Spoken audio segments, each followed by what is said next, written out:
The Lord be with you. A reading from the Holy Gospel according to Saint Mark.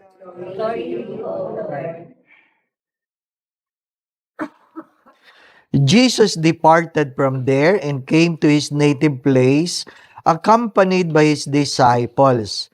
When the Sabbath came, he began to teach in the synagogue, and many who heard him were astonished. They said, "Where did this man get all this? What kind of wisdom has been given him? What mighty deeds are wrought by his hands? Is he not the carpenter, the son of Mary, and the brother of James and Joseph and Judas and Simon? Are not his sisters here with us?" And they took offense at him. Jesus said to them, "A prophet is not without honor except in his native place and among his own kin and in his own house." So he was not able to perform any mighty deed there apart from curing a few sick people by laying his hands on them.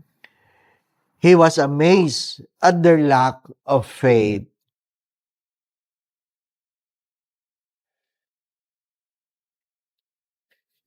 Brothers and sisters, the Gospel of the Lord. Praise you, Lord Jesus Christ.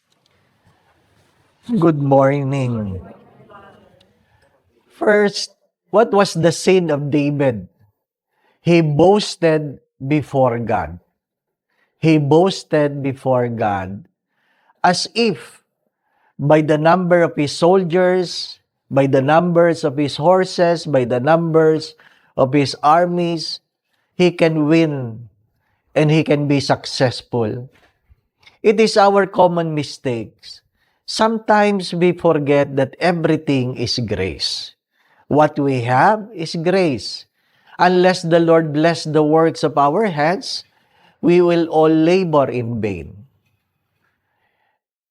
Tandaan natin, anuman ang meron tayo, lahat yan ay biyaya. Lahat yan ay biyaya. Second point, all actions has corresponding reactions. All actions have its corresponding reactions.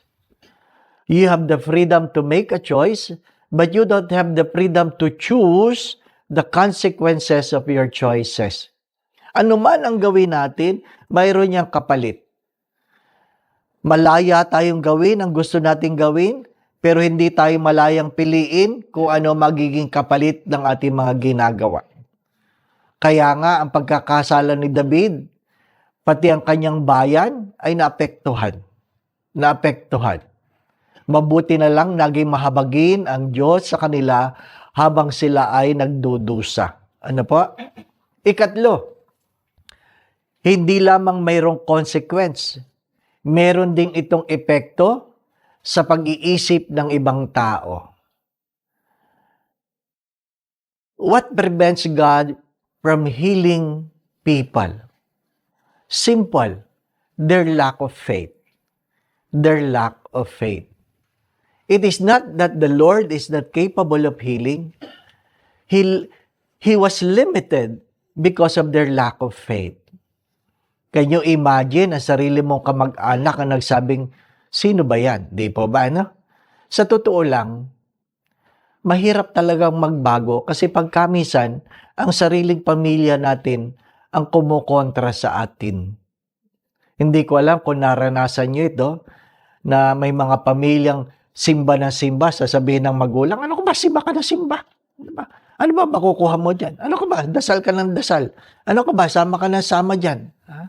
Sometimes our own family prevents us from achieving the grace we ought to receive.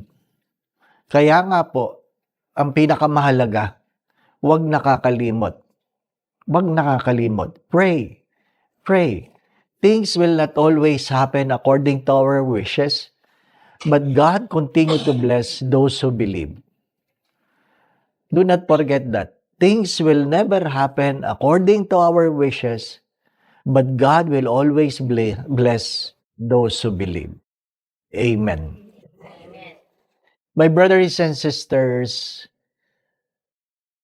those who are grateful are more blessed than those who boast. Yung mga nagmamayabang doon sa kanilang mga ari-arian, yun ang napapahamak, no? So, be grateful. Thank you for being part of this pilgrimage. Continue to pray for the grace. Lahat may pag-asa. Lahat may pag-asa. Di ba? Minsan, sinasabi nga ng mga nanay, huwag niyo na akong baguhin, ganito na ako. Ano pa? Lahat may pag-asa, lahat may pwedeng magbago kung merong kababaang loob. The Lord be with you. Bow your heads and pray for God's blessing. Naway patuloy kayong ingatan ng Diyos, ilayo kayo ng Diyos sa lahat ng uri ng kapahamakan. Patuloy kayong pagkalooban ng kalakasan, kalusugan, at sino man sa inyong may karamdaman. Naway hipuin ka ng Diyos, pagalingin ka ng Diyos, palayain ka sa iyong karamdaman. Naway patuloy kayong gabayan.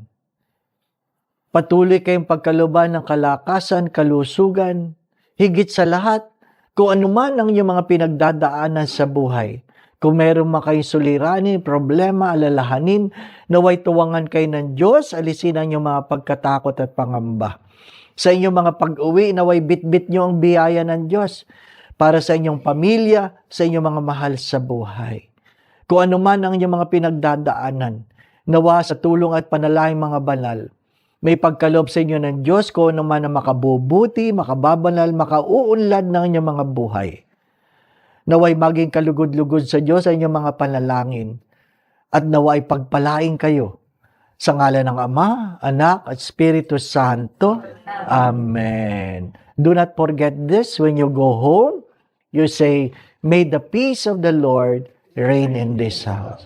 The Mass has been offered. We go in peace to love and serve the Lord. Thanks be to God. Bless us, O Lord. This thy gifts is about to receive from thy bounty through Christ our Lord. Good morning.